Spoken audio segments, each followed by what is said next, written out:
ખરા ઉનાળે કોન્સ્ટેબલ નું ગ્રાઉન્ડ આય હું લાગે થાય છે કે નહીં?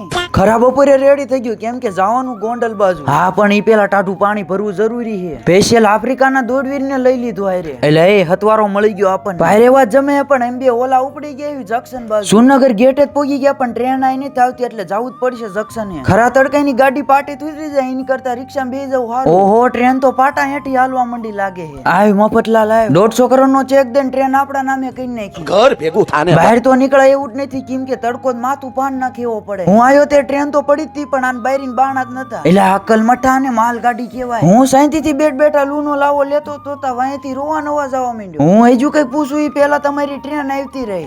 હું બારી વાળી સીટ મળી ગઈ. બારી પાસે સીટ મળી ગઈ ને બહુ ખુશી થઈ પણ લાંબો ટાઈમ ટેકી ને કેમ કે બહાર થી નકરી લૂ જ ફેંકે. બધા લૂના લંગાઈ ગયા પણ મારી પાસે લુંગી હતી એટલે રડી રહ્યું. લુંગીને ટાઢી કરો એટલે ટાઢો પવન આવે. પૂરી 4 કલાક ટ્રેન માં કાઢ્યા પછી એમ પોગી ગયા હતા ફાઇનલી ગોંડલ. હાલો એ ફોલો સબસ્ક્રાઇબ કરી નાખો રિઝલ્ટ કાલ રાખવી.